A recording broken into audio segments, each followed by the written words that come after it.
Hi everyone, welcome to episode 136 of Bucs UK TV. We are all now back in the UK. David and I, we came back today, didn't we? So I don't know what time zone it feels like for you, but it's a bit foggy. We can probably just about remember the game, can't we?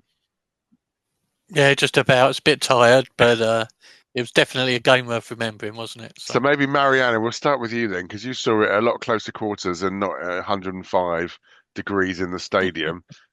Brutal as it was, more brutal for the Eagles, I think.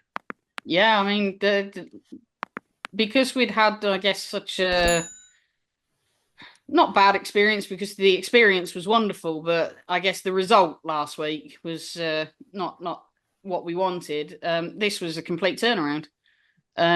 Absolutely everything seemed to be clicking, so it was just a nice thing to see both sides of the ball and to also beat a team that is a long term sort of rival for us and one that we consistently meet in the playoffs, and we like to get revenge hits against Philly. So Yeah, yeah. absolutely. And David, as Marianna said, what a difference a week makes. Um, how important was it that quick start? but it was huge. I mean, that was very much the polar opposite of the week before, wasn't it? Where we just couldn't start, and I think absolutely vital that we got that early momentum in the game and got a strong foothold. I mean, it was really disappointing the number of Eagles fans in the stadium, but it kept them quiet from early on. Yeah, and I think it just got everybody positive throughout the game. I mean, the numbers were ridiculous, weren't they? In that first half, was it something like we had 245 yards to their zero midway through the third quarter? That start was just everything that we needed from the game. Marianna, obviously, yeah, both sides of the ball were effective in terms of getting to that early start. But let's start talking about the offense. Even Tom Brady had to say that Baker did a good job in the end. Yeah, I mean, Baker was almost perfect. I think early on, I think he'd got something at one point like about 19 of 20 or something ridiculous. He'd and ended up with about, what was it, about 240 odd, 245 or something. And you know, he got a rushing touchdown, he got passing touchdowns, he was connecting with Evans, he was connecting with Godwin. He was just, I think he threw to something like 10 different receivers or something daft as well. So yeah, he Nine was, I've got here, yeah, exactly. yeah, he just was on form. But as uh you said, I think Evans got the 14 targets, which again feels like polar opposite to where we were the week before with his, was it one solitary catch? How important was it? It felt like we were passing to set up the run. yeah, I Yeah, I mean, mean, go ahead, David. yeah, to get Evans in the game early, he was the first reception, wasn't he? Hmm. And like I say, he was polar opposite. You're using him, and as soon as you start getting to Evans, don't have to double cover him, Hmm. which then opens up everything else. So, yeah, I mean, he as I say got to spread it around, but getting so much of the ball to Evans, I mean, even if he is double covered or well covered, he still makes plays. And to be honest, towards the end of the second quarter, we actually dropped a few balls, passes that were easily makeable and could have made it even worse. So, but yeah, offense had a great game. Yeah. As you say, it opened up the sort of passing to Evans quickly opened up Godwin. He suddenly became open, and it was like he had glue on his hands at some points with some of the catches he was making, just like tight coverage, and the ball just sticks in his hands. So they both, I think Evans got over 100 yards, but Godwin still got 80 plus yards. Hmm. So they were both really crucial for Godwin's really crucial on those third downs lately, and again Baker was just hitting him in really tight coverages. It was really good to see. And if, as you mentioned, the depth of the people catching the ball, obviously we hope Trey Palmer's doing well. But even when he went out, Shepherd came in, K. Dotton seemed to chime in. I can't remember the last time K. Dotton had six catches in the game. But I think the thing for me, as I said, that we sort of passed to set up the run. But I think what we showed, and David, you and I were talking about this in the stadium when we were in between pouring water over each other. It was around how elusive they are in open space. And it feels like that. I don't know whether Cohen's going to stick with that game plan for the rest of the season, but getting both White and Bucky, but also actually Tucker to some extent. When they're in space, it just seems like it's a different backfield. It does, yeah. I mean, they were definitely making a point of running to the edges and the outside as opposed to the up the guts. Mm, And we had a lot of plays where we were set up with both running backs out there. mm, mm. So again, that creates uncertainty in itself. And I think we probably need to sort of put our hands up and say well done to the O-line this week. They've had some tough times. Limited, still a couple of sacks, but generally held it together. I know Baker released a lot quicker. I think he had the fastest release rate at 2.2 Wow, of that is any quick. quarterback, Mm. which sort of says, just get it out there quick. Don't put so much pressure on the O-line. But when they needed to, they pretty much held up. So, they need some recognition. And you can't have a good run game without the O-line creating gaps up front. So, yeah, everything really worked on offense, didn't it? Say, Bucky Irvin was pretty elusive, made great plays. Rashard again was out there and making plays. And again, the other important thing about both of those two is they can receive as well. Mm, mm. So it always puts the defense on the back foot. Is it a run? Is it a pass? And we just seem to have so many more options this week. Yeah, so long may that continue. And if we can keep scoring at that rate, then hopefully good things will happen. Like you say, we did seem to take our foot off a little bit towards the end of the game. That's probably understandable given the heat, given the score. I felt like the Eagles had rolled over and died by pretty much as the fourth quarter rolled round as well. Let's flip to the other side of the ball, and David, I'm going to come back to you because again, another thing we were saying, well, you said to me, and I completely. This is the one thing I took away is how different that defense is with Vaya at the middle of it. Yeah, we seem to have two defenses, one with Vaya and one without. Without Vaya, they can get pressure up the middle.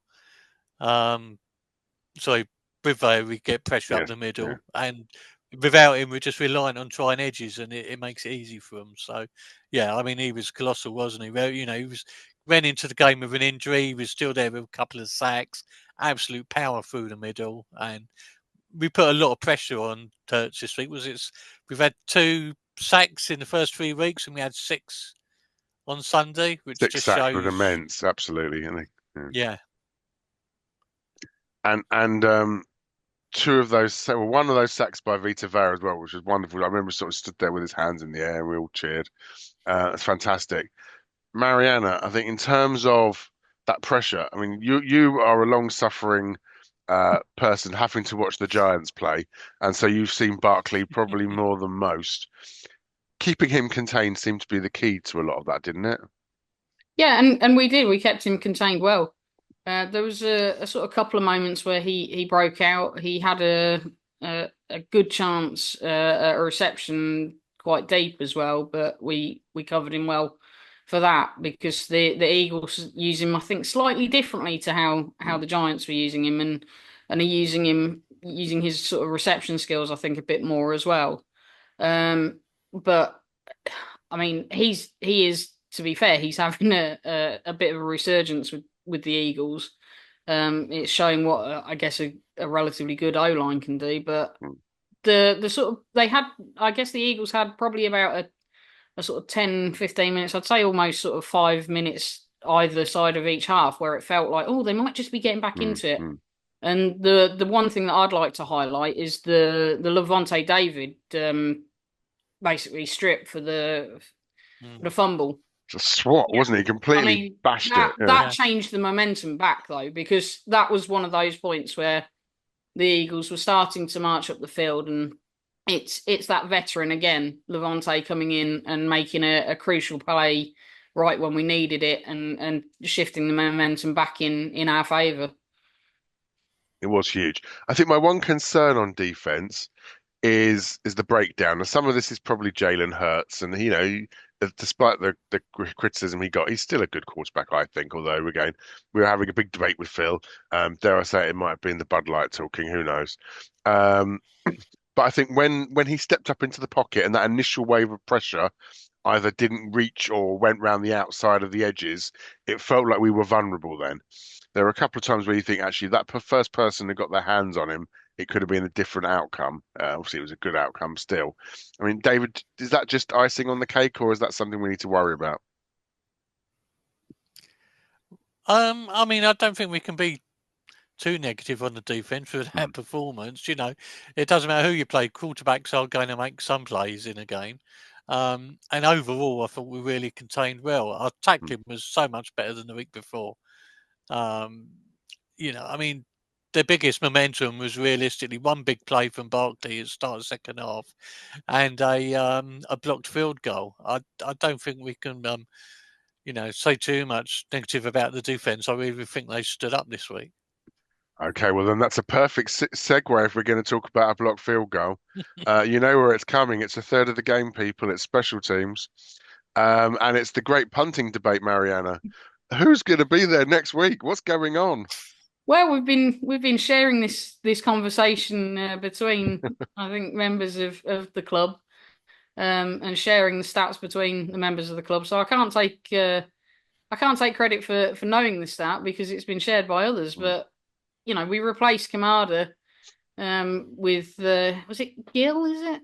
Yeah, Gil. Yeah. And he averages what 37 yards per punt, and Kamada previously was averaging 45. So it makes you question. And Kamada having the 2 seasons before that was averaging, was it 48, 49, Yeah, 50? I think maybe it's just a case of giving Kamada a little push, a little. Up from behind. Yeah, and hopefully. So I kind of expect to see Kamada back out there next week. It's we didn't cut him. We put him back down onto the practice squad and kind of switched them around. So I am expecting to see Kamada back, unless there's maybe something personal or something else that's affecting his game that's not physical. Would you agree with that, David? Yeah, I mean, Kamada's proven for us, and let's be honest, he's not been quite as good this year, but he's not been a disaster any shape or form. But they must be seeing something which gives concern to do that anyway. But yeah, I would have personally gone with Kamada as well. And Chase was 2 for 2 on field goals, so it's quite a formidable duel if they're both firing, isn't it? Chase has been solid for us now for a little while. A block field goal happens sometimes, and I did notice. I think on the first attempt, the Eagles. It's definitely something I think they're practicing and they're going for that block because consistently they had a guy getting around and getting close. So I think that's something that they go for. Maybe Well, we're lucky it was a conversion and not a field goal because while it was annoying to give up 2, it would have been more annoying if it was 7. Yeah. So, I mean, maybe it's something that we need to look at just being a bit quicker on the whole process, getting the ball out quicker, getting the kickoff quicker. But overall, I think if that's the one over the course of the season, I can probably handle that. And the result went our way, so that's the more important thing. Yeah, I mean, don't forget that. Sorry, Kieron. We had Trainer back in this week, so we changed our long snapper. It's sort of changed back our long snapper. Yeah, changed back our long snapper. So he probably hasn't got a lot of practice in. And the one that we did miss, it seemed to be quite a flat punt back, and it was I mean almost when the holder got it to the ground, it almost seemed horizontal instead of stood up the ball. So I'm not necessarily sure it was the kicker's fault as opposed to the delivery of the ball back. And David, in terms of actions and what we ought to be prioritising going forwards, I know that when we eventually had power restored, and we are sending our thoughts to anyone suffering after Helene, when we got our power back, we watched through all the press conferences several times, didn't we? What do you think the focus for the week ahead needs to be to keep this momentum? Well, the big thing is it being a short week. We haven't got a lot of time to practice, and it is just keep trying to get more players back from illness at the minute. We've got Gudecki that has, failed concussion protocol again.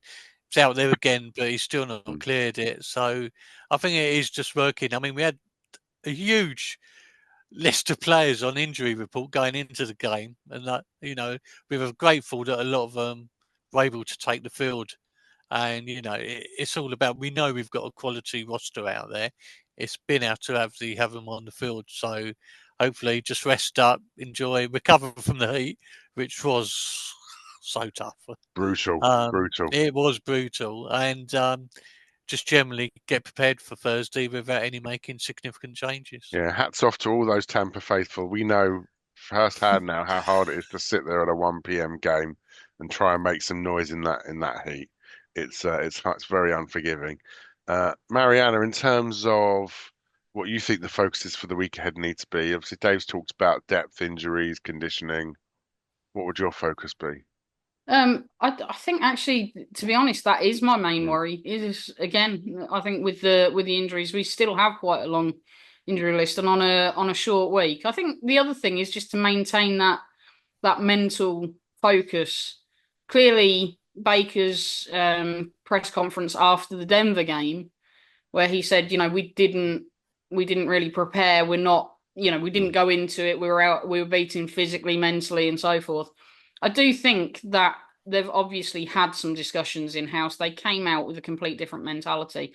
And I think it would be very, very wrong of us to go out and think that the Atlanta game is going to be an easy one. It's not. Mm-hmm. Atlanta are not, an easy team to beat anymore. Obviously, we'll talk about that. 2-2 is a bit deceptive. Let's move on at that point.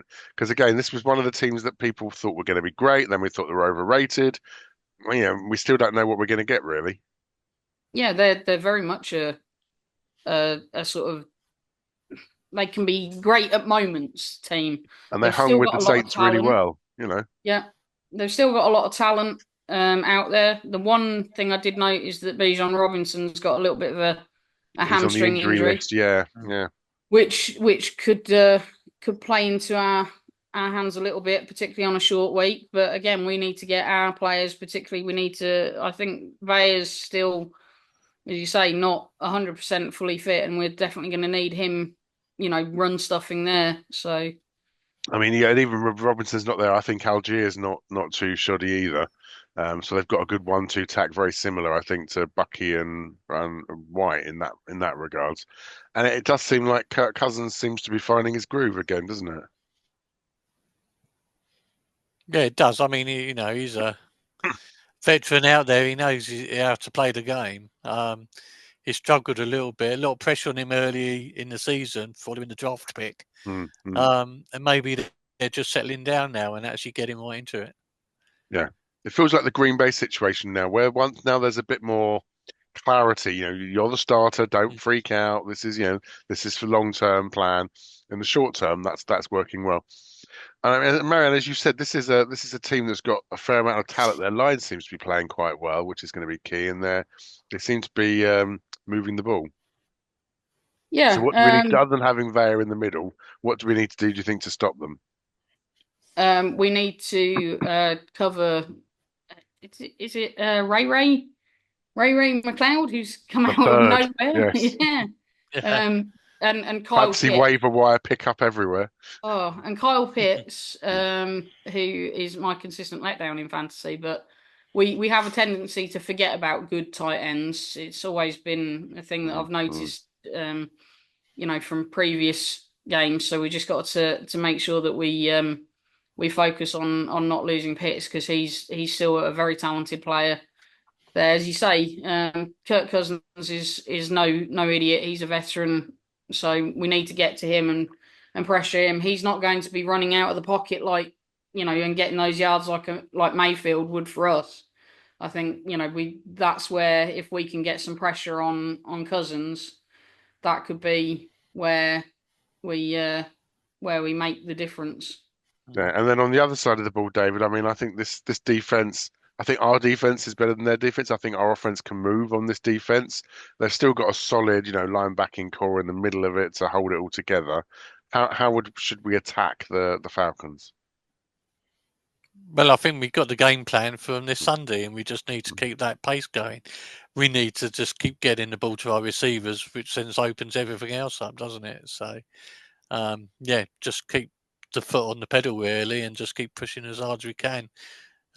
Could be an interesting, higher scoring game. I'm really not sure how it goes, but it's just keep doing what we're doing right. I think that Denver loss actually was probably helped us more than we realise in actually just getting this whole squad together and actually going for it. Because, it's not just the Atlanta game now, first divisional game, but, we've got 3 out of 4 divisional games with playing Falcons twice and the Saints, and the next 7 games are all pretty tough. So this is a really serious period of season for us. So, going into it in form is what we've got to be able to do. That's it. It's the prime time bit. It's the Ravens. It's the 49ers. It's the Chiefs. This is the hard bit of the season where we're going to know what we're going to get. Marianna, do you think that's right? It's more of the same from the playbook? I think so. I'm liking what I'm seeing. I'm hoping. I think it's still developing the playbook. So it, I'm trusting in what I'm seeing from Lee and Cohen. He seems to be setting up well. And again, also I think that Todd Bowles with the D, he definitely played it differently with this Eagles game.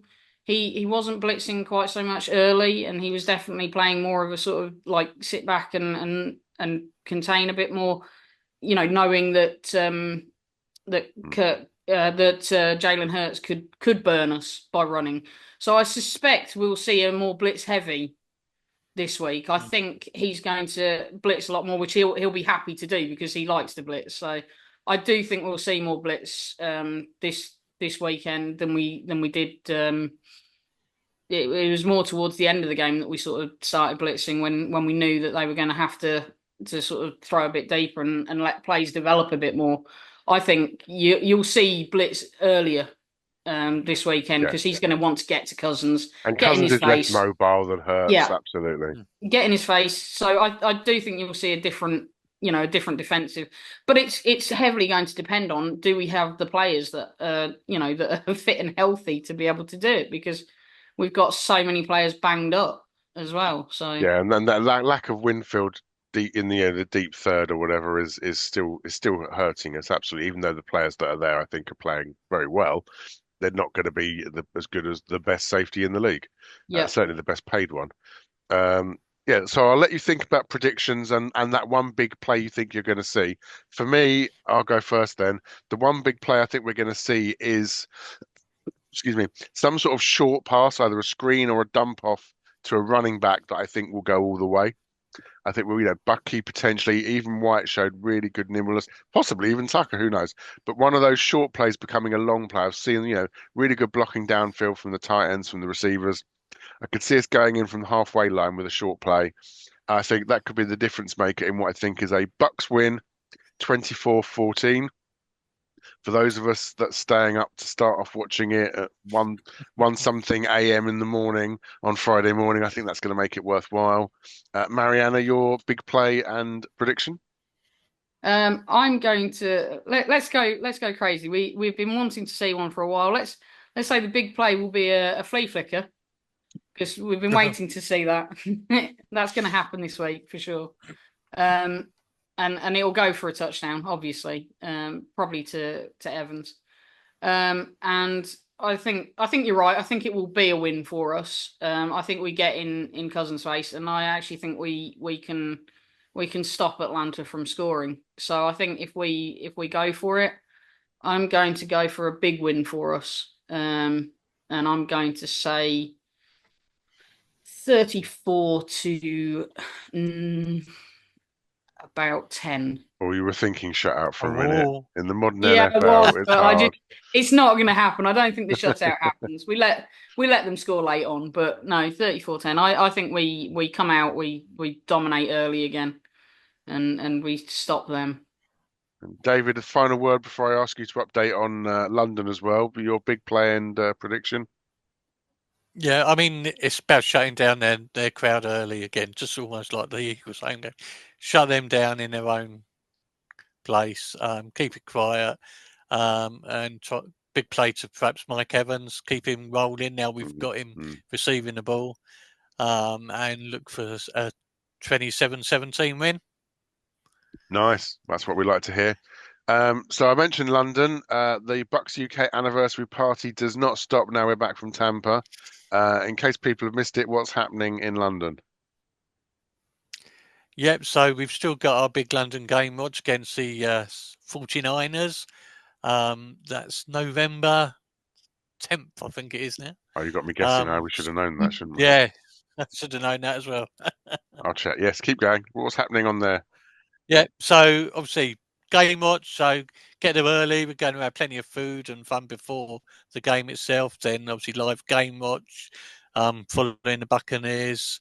We're going to have probably a few giveaways and bits and pieces during the evening there. So it's another event. And again, whilst we had 115 Bucs UK members over in Tampa for last week, there's an awful lot that struggle to make it. So we really want to make sure that the London event is equally as exciting for them as well. So there'll be a lot of hard work being put into making that as special as we can in the next few weeks. So yeah, get your ticket. Link in members' emails or on the forum. Absolutely, we'd love to see as many Bucks UK members and new members as possible. If you're in the UK and you support the Bucks, come on down. We will not bite. And yeah, so that's it. So we will be. It's a short week, so we're doing everything in one episode this week. We will see you next week to hopefully find out what happened against the Falcons and where we go into that much tougher middle stint for the season. Thank you, David and Marianna. But until next time, we'll see you again and go Bucks. Go Bucks. Go Bucks.